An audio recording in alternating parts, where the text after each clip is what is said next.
வணக்கம் மக்களே, இன்னைக்கு நம்ம வீட்ல கொழுக்கட்டை வீடியோ தாங்க. எல்லாம் கமெண்ட்ல அம்மா கொழுக்கட்டை செஞ்சு காட்டுங்கன்னு சொல்லியிருந்தீங்க. கண்டிப்பா செஞ்சு காட்டுறேங்க. நீங்க சொன்னதை நான் செய்யாத இருப்பேன்னா, அதனால இன்னைக்கு நம்ம வீட்ல 3 கொழுக்கட்டைங்க. புடி கொழுக்கட்டை, பூர்ண கொழுக்கட்டை, எள்ளு கொழுக்கட்டை செஞ்சு காட்டுறேன். வாங்க பார்க்கலாம். கொழுக்கட்டைக்கு தேவையான பொருள் என்னென்ன பார்க்கலாம் வாங்க. இங்க பாருங்க, திருகுன தேங்காய் 1/2 முடி எடுத்து வச்சிருக்கேன். 50 கிராம் எள்ளு வாங்கி வச்சிருக்கேன். இங்க பாருங்க, பச்சை பயிறு 2 ஸ்பூன் எடுத்து வச்சிருக்கேன். 1 ஸ்பூன் மைதா மாவு எடுத்து வச்சிருக்கேன்.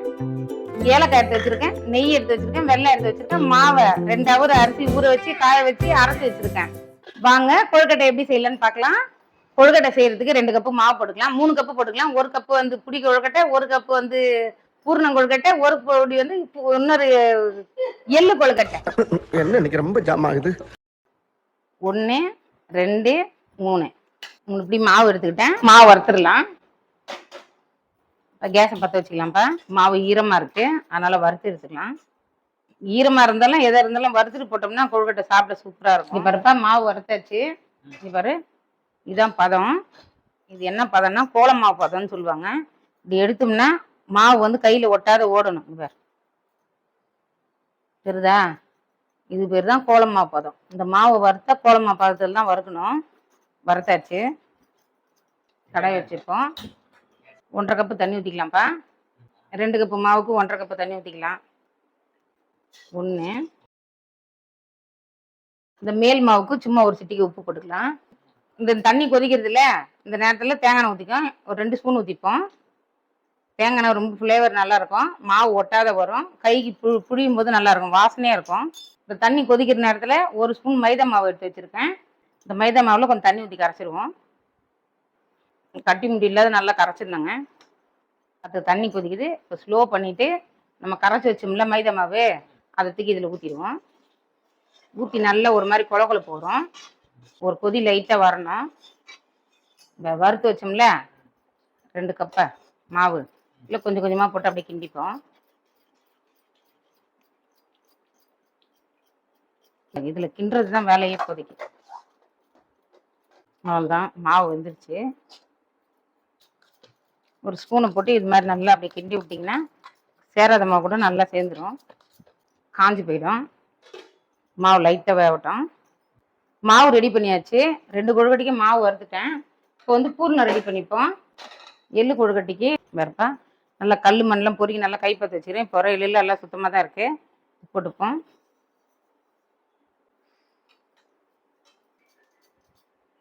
எள்ளு பொரிஞ்சிச்சுப்பா, ஆஃப் பண்ணிவிடுவோம். எள்ளு ஆற வச்சுப்போம். அந்த கொழுக்கட்டைக்கு சிறுபருப்பு வறுத்துருவோம்ப்பா. 1 ஸ்பூன் நெய் ஊற்றிப்போம். பச்சை பயிறு வறுந்துருச்சியா, நெய்யில் போட்டு வறுத்து போட்டோம்னா அவ்வளோ வாசனையாக இருக்கும். இதில் 1 ஸ்பூன் எள்ளு போட்டுப்போம். பிடி கொழுக்கட்டைக்கு வெள்ளை எள்ளு போட்டுப்போம். ரொம்ப வாசனையாக டேஸ்ட்டாக சூப்பராக இருக்கும். இந்த பாசிப்பருப்பு வறுத்த நெய்லேயே இந்த எள்ளு வறுக்கிறேன். எள்ளு வறுத்தாச்சுப்பா, அதையும் கொட்டிப்போம்.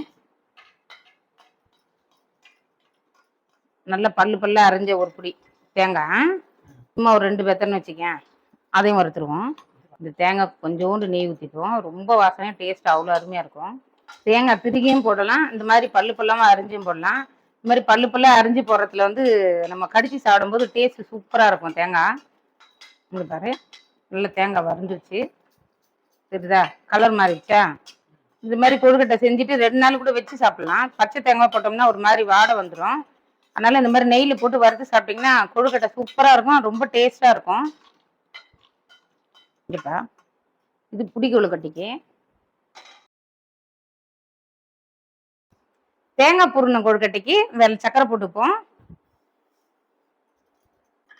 இது கூட 1 கப்பு தேங்காய் போட்டுப்போங்க. தேங்காயில ஈரம் இருக்குல்ல, அதனால அப்படியே சர்க்கரை போட்டு இது கூட கொஞ்சோண்டு இதை போட்டு நல்லா 2 பரட்டி பரட்டினீங்கன்னா கரெக்டாகிடும். இதில் கொஞ்சம் நுணுக்கி வச்சு ஏலக்காய் போட்டுப்போம். 1 ஸ்பூன் ஏலக்காய் தூள் போட்டுப்போம்பா. சக்கரைலாம் கரைஞ்சி இந்த பதத்தில் இருக்குது. பாவு ரெடி ஆயிடுச்சு பூர்ணத்துக்கு. இது இப்படியும் செஞ்சு போட்டுக்கலாம், கொஞ்சம் தேங்காய் கொஞ்சம் சக்கரை வச்சும் பூர்ணம் பண்ணிக்கலாம். இது நம்ம இஷ்டம் தான் பண்ணுறதுலாம். அப்புறம் இது ஈஸியான முறையிலும் செஞ்சு காட்டியிருக்கேன். இந்த மாதிரி பூர்ணமும் பண்ணிக்கலாம். இது வெறும் தேங்காய் எடுத்து வச்சிருக்கிறேன். இது கூட கொஞ்சோண்டு ஏலக்காவும் சக்கரையும் வச்சு உள்ளே வச்சு அப்படியே மடிக்கவும் செய்யலாம். இதெல்லாம் நம்ம இஷ்டம் தான், எப்படி வேணாலும் பண்ணிக்கலாம். இதோ நம்ம மாவு பதப்படுத்தி வச்சோம்ல, அது கொஞ்சம் கொஞ்சம் இருக்கிற சூட்டில் வேலையை பார்த்தலாம். கொஞ்சோண்டு கையில் தேங்காய் போட்டுப்போம்.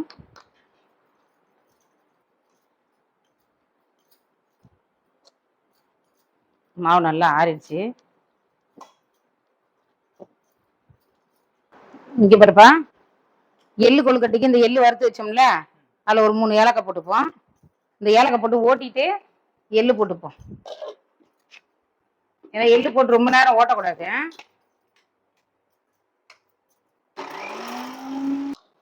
ஏலக்காய் ஒன்றும் பாதியமாக அரைஞ்சிருச்சு. அந்த எள்ளு கொட்டிடுவோம். எள்ளு கொட்டி இப்படி ஒரு முடுக்கு, அப்படி ஒரு முடுக்கு.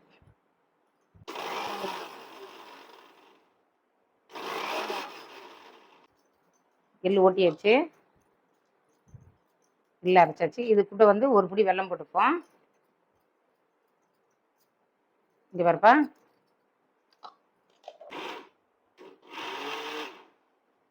அவ்வளோதான். சும்மா கலந்தா மட்டும் போதும்.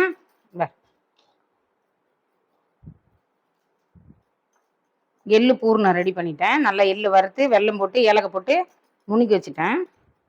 அவ்வளோதான்பா, வேலை முடிஞ்சிச்சு. தேங்காய் போட்டுப்போம்.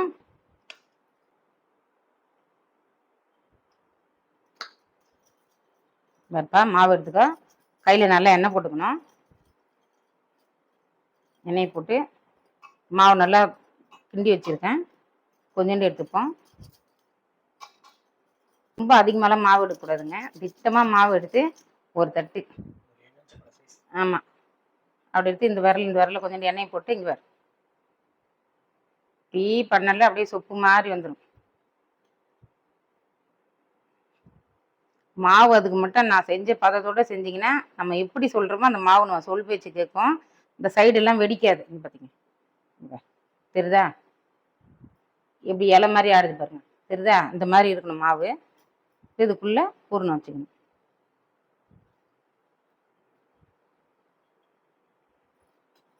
லைட்டாக தண்ணி போட்டுக்கினா கூட நல்லா ஒட்டும்.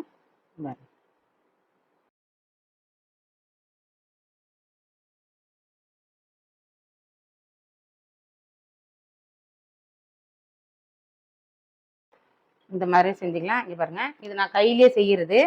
இப்படிதான் நான் கையில் செஞ்சுப்பேன். உங்களுக்கு அச்சியில் செய்யணுன்னா இந்த பாரு, இந்த மாதிரி அச்சு எடுத்து எண்ணெய் தடவிக்குங்க. சென்டரு இதெல்லாம் சுற்றி எண்ணெய் தடவிக்குங்க. இந்த மாதிரி வச்சுக்க, ஏன்னா அது வந்து பெருசாக வரணும். போட்டு இங்கே பாரு, அச்சா பாரு, பூர்ணத்தை உள்ளே வச்சுருவோம். வச்சுட்டு இப்படி க்ளோஸ் பண்ணிக்கோங்க.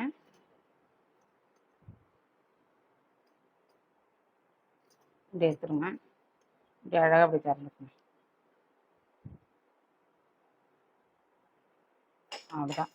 இது இந்த கொழுக்கட்டை. இந்த மாதிரி உங்களுக்கு வரலைன்னா, கையில் செய்ய வரலைன்னா இந்த மாதிரி அச்சியில் செஞ்சுக்கங்க. வேறு அது அச்சு கொழுக்கட்டை, சோமாஸ் அச்சு. நல்லா இருக்கா? நல்லா இருக்காப்பா?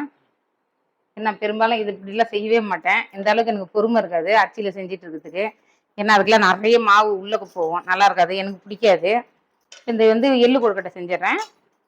எள்ளு கொழுக்கட்டைக்கு இங்கே பாருங்கள், இப்படி ஒரு குண்டா ஒன்று உருட்டிக்குங்க. உருட்டிட்டு இப்படி ஒரு அமுக்கிட்டு, ஏன்னா இது வந்து சொப்பு மாதிரி செய்யணும். அது தட்டு மாதிரி செஞ்சேன், இது சொப்பு மாதிரி செய்யணும். எள்ளு கொழுக்கட்டை, ஏன்னா எல்லா கொழுக்கட்டையும் ஒரே மாதிரி இருந்தால் நமக்கு எந்த கொழுக்கட்டை இதுன்னு தெரியாது. அதனால் சொப்பு கொழுக்கட்டை செஞ்சீங்கன்னா மோதகம் செஞ்சுக்கலாம். இது வந்து மோதக கொழுக்கட்டை. அதுக்கு வந்து இந்த மாதிரி தான் செஞ்சுக்கணும். நீங்கள் மாவு மட்டும் நல்லா பதமாக வச்சுக்கிட்டிங்கன்னா, நல்லா நைஸாக செஞ்சிங்கன்னா சூப்பராக இருக்கும். இது பாருங்கள், மாவு இதான் திட்டம். இதான் இது வந்து இந்த இடத்துலேருந்து இப்படி வச்சுக்கணும், ஆழமாக வச்சுக்கிட்டு இங்கே பாரு, இப்படி நடுவு சென்டரில் குமுக்கியாக வச்சிடணும். இந்த அவ்வளோதான், முடிஞ்சா? இந்த நேரத்தில் வந்து இப்படியே எடுத்துகிட்டு வரணும்.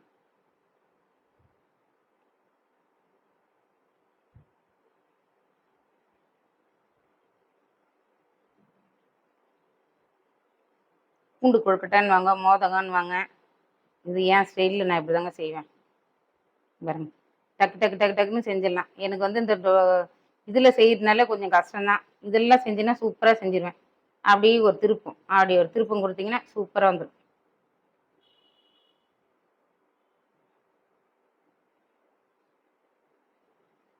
அவ்வளோதாங்க மோதக கொழுக்கட்டை. இல்லைம்மா நம்ம கையில் பண்ணாலே கரெக்டாக இருக்குங்க. எனக்கு கையில் பண்ணுறது ரொம்ப பிடிக்கும். அச்சிலையும் ஒரு இது செஞ்சு கட்டிடுறேன். இங்கே பாருங்க, இந்த மோதக கொழுக்கட்டை வச்சுருவோம். உங்களுக்கு அச்சிலையும் ஒன்று செஞ்சு கட்டியிருக்கேன், கையிலையும் செஞ்சு கட்டியிருக்கேன். இந்த அச்சியில் செஞ்சு கட்டுறேங்க.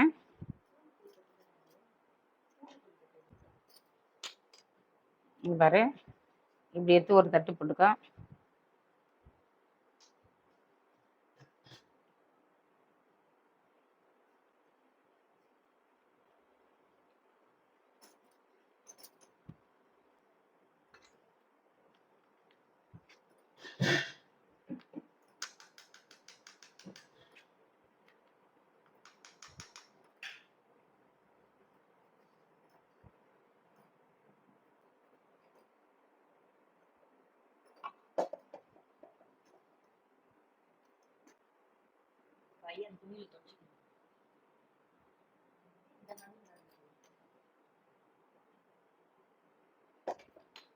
இதாங்க மோதகம் கொழுக்கட்டை, பூண்டு கொழுக்கட்டை எப்படி இருக்கு பாருங்க.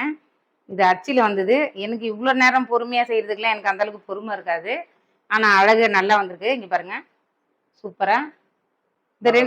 இந்த மோதக அச்சு வந்து இந்த 2 வர்றது வாங்காதீங்க. அது வந்து ரொம்ப கஷ்டமாக இருக்கும் எடுக்கிறதுக்கு. 3ன்னா கரெக்டாக இருக்கும். பெரும்பாலும் இந்த அச்சையை யூஸ் பண்ண மாட்டேன். உங்களுக்கு வீடியோ கோசம் சரி பழைசு தேடி பிடிச்சி எடுத்து போட்டேன். இது இந்த 3 இருக்கிறத வந்து ஃபோட்டோ காட்டுறேன் பார்த்துங்க. அந்த 3னா வந்து ஒரு பக்கம் பிரித்து எடுக்கிறதுக்கு நல்லா வாட்டமாக இருக்கும். இது வந்து இருக்காது. இது வந்து 2 வந்து இது உள்ள ஒன்று தள்ளி இதை எடுத்து இந்த பக்கம் ஒட்டாத வந்தால் தான் நம்ம எடுக்க முடியும். ஒவ்வொன்றுக்கு எண்ணெயை தட்டிட்டு உட்காந்துட்டு இருக்கணும். அந்த அளவுக்கு எனக்கு பொறுமை இருக்காதுங்க. ஏன் ஸ்டைலில் நான் செய்கிறேன், வாங்க பார்க்கலாம். அவ்வளோதாங்க, கொழுக்கட்டையெல்லாம் பிடிச்சி வச்சாச்சு. பூர்ணம் கொழுக்கட்டை, எள்ளு கொழுக்கட்டை 2 பண்ணியிருக்கேன். வாங்க பார்க்கலாம். கேஸ் பற்ற வச்சுக்கலாம். ஒரு சொம்பு தண்ணி போட்டுக்கலாம். தண்ணி கொதிக்கிட்டோம். அவ்வளோதாங்க, ஒரு சொம்பு தண்ணி நல்லா கொதிச்சிச்சு. அந்த தண்ணி கொதிக்கும் போது நம்ம எடுத்து வைக்கணும். ஸ்லோ பண்ணிவிடுவோம். வேகிறதுக்கு எடுத்து வச்சுக்கலாம்.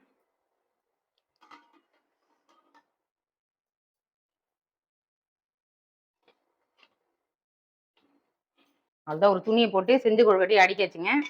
ஒரு ஆவி ஒரு 5 நிமிஷம் வந்தாலே போதும். அவ்வளோதாங்க, அந்த கொழுக்கட்டை வெந்துட்டு இருக்குது.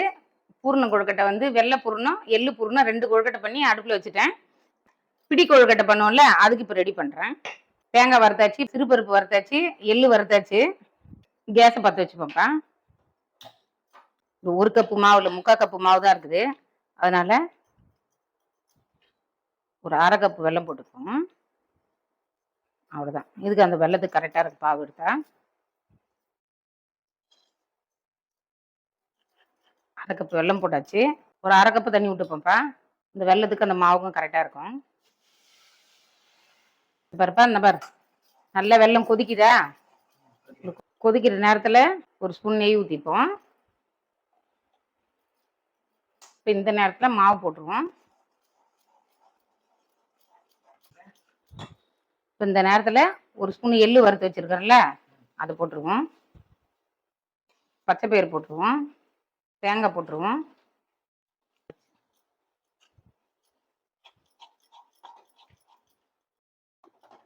ஸ்லோ பண்ணிடுவோம். என்ன கொழுக்கட்டை பண்ணிட்டு இருக்கீங்க? பிடி கொழுக்கட்டைங்க. பாரு, பிடி கொழுக்கட்டைக்கு எல்லாம் தேங்காய், எள்ளு, பச்சை பயிறு எல்லாம் போட்டு வறுத்துட்டேன். இப்போ பாரு, சூடு ஆறிடுச்சு. இந்த நேரத்தில் நல்லா அப்படி உருட்டி உருட்டி சும்மா, ஏன்னா இப்போ நம்ம எல்லாருக்கும் கொடுக்கறது செய்யல, வீடியோ கோசம் செஞ்சிருக்கா கொஞ்சம் கொஞ்சமா. இப்படி பிடிச்சி பிடிச்சி வச்சுங்க. அவ்வளோதான்.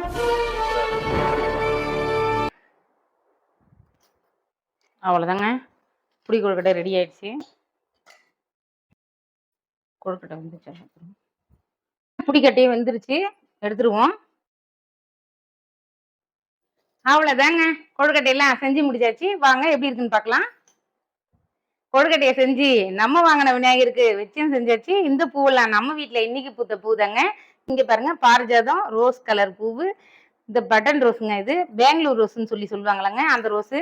இதெல்லாம் இன்னைக்கு பூத்த பூவு. கொழுக்கட்டை சுட்டாச்சு, பூவை வச்சாச்சு, பிள்ளையாருக்கு முன்னால கொழுக்கட்டையை வச்சாச்சு. பாருங்க, எள்ளு பூர்ணம் கொழுக்கட்டைங்க, மோதகம் செஞ்சுருக்கேன், பிடி கொழுக்கட்டை செஞ்சுருக்கேன், பூர்ணம் கொழுக்கட்டை செஞ்சுருக்கேன். வாங்க எப்படி இருக்குன்னு பார்க்கலாம்.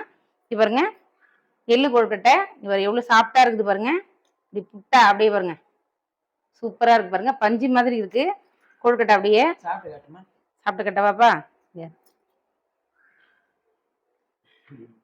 ஆனா போயிடுச்சு வாய்க்குள்ள. புடி கொழுக்கட்டை பாருங்க, இங்க எப்படி இருக்கு பாரு, சூப்பரா இருக்கு. பூர்ணம் கொழுக்கட்டை பாருங்க, இங்க பாருங்க. பூர்ணம் கொழுக்கட்டையே கொழுக்கட்டை நல்ல பதத்துல சூப்பரா இருக்குன்னா, கொழுக்கட்டை ஒரு முனைய பிடிச்சா கொழுக்கட்டை வந்து நிக்க கூடாது, அப்படி வளையணும். இங்க பாருங்க கொழுக்கட்டை பாருங்க, இப்படி வளையுதா? இப்படி வளைஞ்சாதான் கொழுக்கட்டை நல்லா மெத்து மெத்துன்னு இருக்குன்னு அர்த்தம். இங்க பாருங்க, பாருப்பா, தேங்காய் பூர்ணம் கொழுக்கட்டை பஞ்சு மாதிரி இருக்கு. ரெண்டா கூட மடிச்சுக்கலாம் வாழை மாதிரி. வேற செம்மையா இருக்கு. நான் சொன்ன பக்கத்துல செஞ்சு பார்த்து சமைச்சு பார்த்து சாப்பிட்டு பார்த்துட்டு கமெண்ட் பண்ணுங்க. வாங்க மக்களே சாப்பிடலாம்.